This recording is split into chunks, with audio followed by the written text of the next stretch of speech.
Mastering iPhone Basics, Effortless App Installation. Welcome to our tutorial on iPhone Basics, where we'll guide you through installing apps on your iPhone with ease.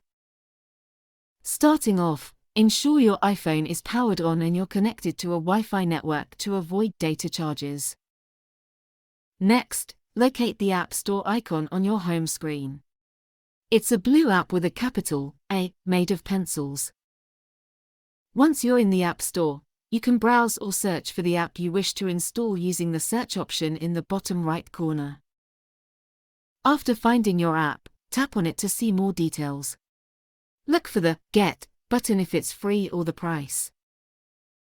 Tap Get or the Price button, then confirm your action using Face ID, Touch ID, or your Apple ID password. All done. Just wait for the app to download and install.